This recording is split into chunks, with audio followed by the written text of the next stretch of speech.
আমাদের প্রায় অসংখ্য দেশ কানাডা, ইউএস, আমেরিকা এবং ইউকে, চায়না। চায়না, অনেকগুলো দেশ বড় বড় কান্ট্রিগুলো যারা ইনভেস্টমেন্ট হাব হিসেবে বাংলাদেশকে বেছে নিয়েছে, তারা আমাদের সাথে কথা বলেছে। আমরা তাদেরকে আশ্বস্ত করেছি যে বাংলাদেশে যে প্রবলেমগুলো বর্তমানে রয়েছে, গত 15 বছরে বাংলাদেশের অর্থনীতিকে ভঙ্গুর করে দেওয়া হয়েছিল, সেই ভঙ্গুর থেকে ঘুরে দাঁড়ানোর জন্য নতুন পলিটিক্যাল কমিটমেন্ট তারা চেয়েছে। আমরা সেই জায়গা থেকে, পার্টিগত জায়গা থেকে তাদের সেই পলিটিক্যাল কমিটমেন্টটা নিশ্চিত করেছি। সাথে সাথে আমরা বলেছি বাংলাদেশ আগামীতে একটি ইনভেস্টমেন্ট হ্যাভেনে রূপান্তরিত হবে, এবং সেই জায়গা থেকে ইয়াং জেনারেশনকে আমরা একসাথে নিয়ে ঐক্যবদ্ধভাবে এই ইনভেস্টমেন্ট হ্যাভেনের জন্য কাজ করে যাব। সেই ক্ষেত্রে বর্তমান পরিস্থিতিতে তাদেরকে আমরা বলেছিলাম যে সমস্যাগুলো এসেছে। আমাদের বর্তমানে ইজ অফ ডুইং বিজনেস ওয়ার্কের যে র্যাঙ্কিং আছে 168, 190টা দেশের মধ্যে, সেটা আমরা বলেছি টপ 50 কান্ট্রিজের মধ্যে আমরা নিয়ে যাব। এই পলিটিক্যাল কমিটমেন্টটা আমরা তাদেরকে দিয়েছি। যদি নাগরিক পার্টি ক্ষমতায় যায়, আমরা টপ 50 কান্ট্রির মধ্যে নিয়ে যাব। আমরা তাদেরকে আরও বলেছি আমাদের যে এখন অ্যানুয়াল এফডিআই যে ফ্লোটা রয়েছে, সেটা 1.3 বিলিয়ন রয়েছে। আমরা সেটাকে বলেছি আমরা $15 বিলিয়ন উন্নীত করব।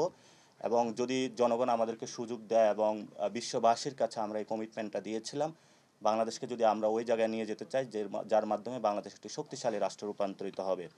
আমরা সেখানে বলেছিলাম যে আমাদের তারা কিছু বিষয়ে তাদের কুয়ারি রেখেছিল, সেখানে রিনিউয়েবল এনার্জি সেক্টরে যেটা আমরা বারবার ফোকাস করেছিলাম এবং সেখানে গুরুত্ব আরোপ করেছিলাম।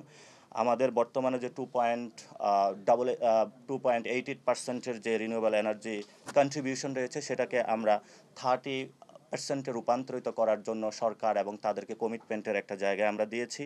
এবং আমাদের বর্তমানে যেই গণ অভ্যুত্থানটা হয়েছিল, আনএমপ্লয়মেন্ট থেকে বর্তমানে তরুণদের একটি বড় সংখ্যক রয়েছে, তাদের মধ্যে তারা যারা আনএমপ্লয়মেন্ট রয়েছে তাদেরকে কিভাবে তাদের বাসস্থান এবং তাদের চাকরি নিশ্চিত করা যায়, সেই জন্য আমরা তাদের সাথে কথা বলেছি।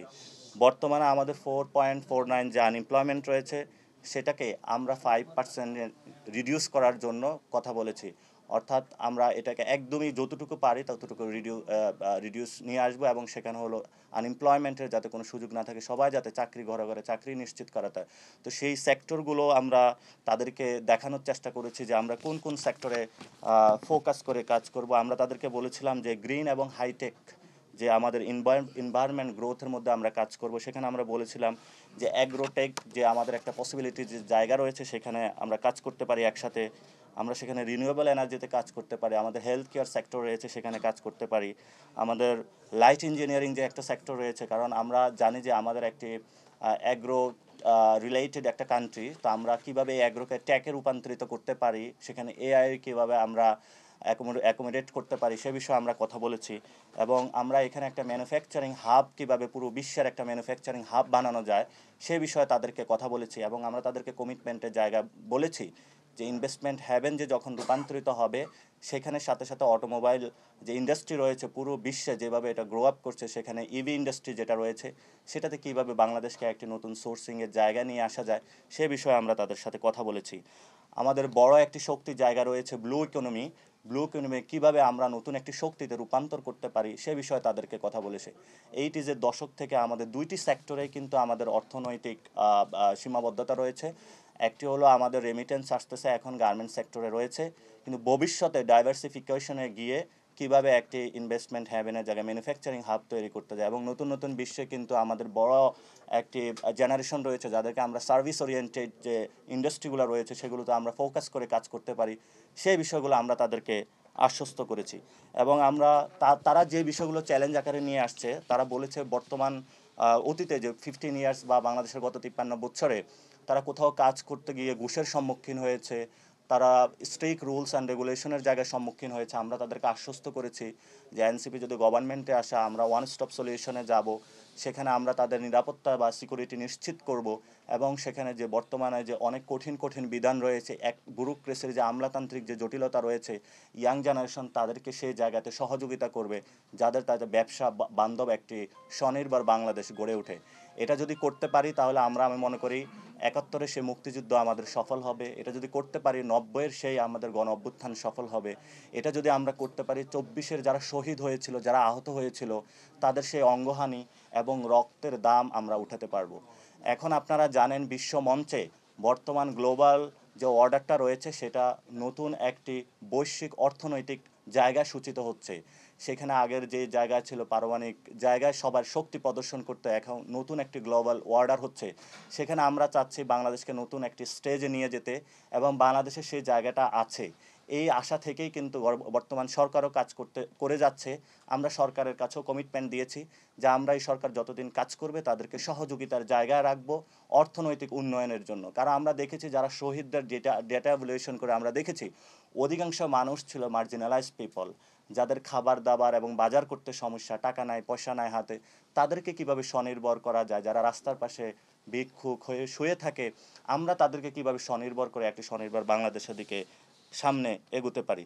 এবং আমরা আরেকটা যে বিষয়, তারা একটা ফাইন্যান্সিয়াল সেক্টর নিয়ে কথা বলেছিল। গত 15 ইয়ার্সে আমাদের মানি লন্ডারিংয়ের কারণে এবং অনেক মাফিয়াতন্ত্র সৃষ্টি হয়েছিল ব্যাংকিং খাতে।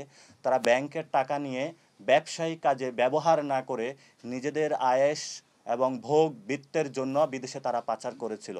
তো ওই জায়গা থেকে আমাদের ব্যাংকিং সেক্টরটা ধসে পড়েছিল এবং ফাইন্যান্সিয়াল যে ট্রানজ্যাকশন যে ইনস্টিটিউশনগুলো রয়েছে সেগুলো কোলাপসড করেছে। সেই জায়গায় আমরা তাদেরকে নিশ্চিত করেছি ভবিষ্যতের রূপরেখায় বাংলাদেশের যে ফাইন্যান্সিয়াল সেক্টর আমরা নতুনভাবে গড়ে তুলব। এবং বর্তমানেও অনেকে আশ্বস্ত প্রকাশ করেছেন যে ফাইন্যান্সিয়াল সেক্টর এবং বন্ডিং সেকশনে গিয়ে তারা ভালো সুযোগ সুবিধা পাচ্ছে। আমরা নন পারফর্মিং যে লোনগুলো রয়েছে সেটা এখন 30% রয়েছে। আমরা তাদেরকে নিশ্চিত করেছিলাম যে এটা 10%-এ আমরা নিয়ে আসার চেষ্টা করব। এবং আমাদের বড় একটি জেনারেশন রয়েছে ফিমেল সেক্টর। ফিমেল সেক্টরের মধ্যে এখন গার্মেন্ট সেক্টরে কাজ করছে যারা লো স্যালারিতে কাজ করছে। কিন্তু আমাদের ইয়াং জেনারেশনের মধ্যে অনেক ফিমেল রয়েছে এবং মহিলা রয়েছে যারা হলো নতুন নতুন যে ম্যানুফ্যাকচারিং এবং সার্ভিস সেক্টরে কাজ করেছে। এবং সেখানে গতকাল সুন্দর একটি স্টোরি উঠে এসেছে যে বিদেশে যারা বাংলাদেশি ফিমেল ওয়ার্কার যাচ্ছে সেখানে তারা 8 ঘন্টা উইদাউট এনি কোনো মানে ব্রেক ছাড়াই কাজ করতে পারছে এবং ফোকাস করে একটা জিনিস ডেলিভারি করতে পারছে, যেখানে অন্যান্য দেশের মানুষের 2 থেকে 3 ঘন্টা কাজ করার পরে কিন্তু তাদের সেই ফোকাসটা ব্রেক হচ্ছে। সো এই যে শক্তির জায়গাগুলো আমরা তাদের নিশ্চিত করছি। মোস্টলি আমাদের সাথে যারা কথা বলেছে তারা নতুন নতুন সেক্টর আমাদেরকে তারা দেখিয়েছে। আমাদের ওয়াটার প্রবলেম, আমাদের ঢাকাতে বায়ুর প্রবলেম, আমাদের রিনিউয়েবল এনার্জি সেক্টরে কীভাবে যাওয়া যায় এবং তরুণ প্রজন্মকে তারা কীভাবে শক্তিশালী করা যায়। এবং তারা আমাদের সাথে খুবই উচ্ছ্বাস প্রকাশ করেছে আমাদের যে ঐতিহাসিক 5 তারিখের যে গণ অভ্যুত্থান সংগঠিত হয়েছে এর মাধ্যমেই তারা নতুন একটা বিনিয়োগের ক্ষেত্র পেয়েছে। তো আমাদের এই সামিটটাতে আমরা নেটওয়ার্কিং সৃষ্টি করেছি, আমরা তাদেরকে আশ্বস্ত করেছি এবং তারা আশ্বস্ত হয়েছে ভবিষ্যৎ বাংলাদেশ এটা সুফল ভোগ করবে। এবং বাংলাদেশের জনগণকেও আমরা আহ্বান করব যে আপনারা সবাইকে জনবান্ধব সৃষ্টি করে দেন। যে গত কয়েকদিন আগে বিদেশি যে কোম্পানিগুলো রয়েছে এবং ব্যবসা প্রতিষ্ঠানে কিন্তু হামলা চালানো হয়েছিল এবং সেখানে দেখেছিলাম প্যালেস্টাইন যে মুভমেন্টটা হয়েছিল সেখানে বাটা এবং কেএফসির যে স্টোরগুলো রয়েছে সেখানে ভাঙচুর চালানো হয়েছিল। আমরা জনগণকে বলতে চাই যে আপনারা এই সব কোনো হীন কার্যকলাপ এবং জায়গা থেকে যদি আপনাদের বন্ধ রাখেন তাহলে ভবিষ্যৎ জায়গা থেকে আপনাদের নতুন করে সুযোগ সৃষ্টি হবে। আমরা তাদেরকে আশ্বস্ত করেছি ভবিষ্যতে ভবিষ্যতে বাংলাদেশের যেই কোনো ক্ষেত্রে যদি জনগণের কোনো স্বতঃস্ফূর্ত আন্দোলনে যদি কেউ এই ধরনের আইন শৃঙ্খলার ব্যত্যয় ঘটিয়ে কোনো ব্যবসা প্রতিষ্ঠানে হামলা করে জনগণকে তাদের আহ্বান জানাচ্ছে তাদেরকে আইনের হাতে তুলে দিন। আপনারা সেখানে দাঁড়িয়ে ব্যবসা বান্ধব পরিস্থিতি সৃষ্টি করুন। অনেক বিনিয়োগকারী দেশে এসেছে, আপনারা তাদের এনভায়রনমেন্ট করে দেন। বিদেশে যেভাবে ব্যবসা বাণিজ্যের এনভায়রনমেন্ট সৃষ্টি করা হয়েছে এই ইনভেস্টমেন্ট হ্যাভেনে জনগণকে এগিয়ে আসতে হবে, পলিটিক্যাল পার্টিগুলো এগিয়ে আসতে হবে, বিভিন্ন পক্ষগোষ্ঠী এগিয়ে আসতে হবে। আমরা গতকালকে আরও লক্ষ্য করেছিলাম যে যখন এই সামিটটা হচ্ছিল মানুষ যখন উচ্ছ্বাসিত, সবার মধ্যে একটা কনফিডেন্স বুস্ট আপ হয়েছে, তখন বিভিন্ন রাজনৈতিক দলের ব্যক্তিবন্ধে এটা নিয়ে মকারি করছিল। আমরা তাদের উদ্দেশ্য বলতে চাই আমাদের সামনে একটি সম্ভাবনা এসেছে, একটি আশা এসেছে, সেটাকে যদি আমরা কাজে না লাগিয়ে মকারি করে থাকি তাহলে কিন্তু বাংলাদেশ আবারই পিছনে যাবে। এবং আমরা তাদেরকে বলেছিলাম বাংলাদেশের এই যে সুযোগটা সৃষ্টি হচ্ছে সেখানে 15টা কমিশন করা হয়েছে, রিফর্মস কমিশন। আপনারা এই 15টা রিফর্মস কমিশনের মধ্যে যদি কাজগুলো হয় ভবিষ্যৎ বাংলাদেশে এ ধরনের কোনো সমস্যা থাকবে না। আপনারা আসবেন ওয়ান স্টপ সলিউশনের মাধ্যমে কাজগুলো খুব দ্রুত গতিতেই সম্পূর্ণ হবে। এবং তারাও এটাতে আশ্বস্ত হয়েছে। তারা বলছে এই কমিটমেন্টের জায়গায় যাতে সবাই থাকে এবং সবগুলো গ্রুপের সাথে তারা কথা বলেছে। এবং আমরা আশা করি বাংলাদেশের ভবিষ্যতে যেই কোনো ব্যবসা হোক, প্রতিষ্ঠান হোক, এটা বাংলাদেশি হোক, বিদেশি হোক, কাউকে ডিস্ট্রাকটিভ কোনো কাজে না যাওয়ার আহ্বান জানাচ্ছি। এবং আপনারা ধৈর্য ধারণ করবেন, আমরা স্বতঃস্ফূর্ত আন্দোলন করব। পৃথিবীর যেখানে মানুষ নির্যাতিত হোক আমরা তাদের সাথে সংহতি জানাবো, আমরা তাদের সাথে পাশে আছি। আমরাও নির্যাতিত, সেখানে আমাদের তাদেরকে আমরা এটাও আশ্বস্ত করেছি আমাদের বিজনেস যে কালচারটা এখনও ফুলি ডেভেলপ হয় নাই, আমরা সেটা তো যাতে কাজ করতে পারি। আর্ট কালচার, আমাদের সফট পাওয়ারগুলো আছে সেটা কাজে লাগে। মিডল ইস্টে যারা এসেছে, আমাদের বড় একটা মাদ্রাসা সেক্টর রয়েছে যাদের ওইখানে অনেক আনএমপ্লয়মেন্ট রয়েছে, আমরা সেখানে বিদেশি মিডল ইস্টের যারা তাদেরকে বলেছি যে তারা কিন্তু আরবি জানে, আপনারা তাদেরকে নেন এবং এখানেও আসেন। আপনারা কোনো ইন্ডাস্ট্রি দিলে আমরা তাদের সে ভাষার যে স্কিলটা রয়েছে সেটা কাজে লাগাতে পারবো। এবং আমরা ফিমেল সেকশন থেকে সবগুলো সেক্টরকে কীভাবে কাজে লাগানো যায় সবগুলোর সাথে বিষয়ে কথা বলেছি। আমরা আশা করি এই ভবিষ্যতে যেই আমাদের যাত্রাটা শুরু হয়েছে এটা অনেক ভালো হবে এবং আমরা আমাদের থেকে আশাবাদী। আশা করি দেশের মানুষ ইনশাল্লাহ আশাবাদী হবে। এই পর্যায়ে আমরা কিছু প্রশ্ন নিব। আপনারা যদি কোনো প্রশ্ন থাকে এ বিষয়ে একটু প্রশ্ন করতে পারেন।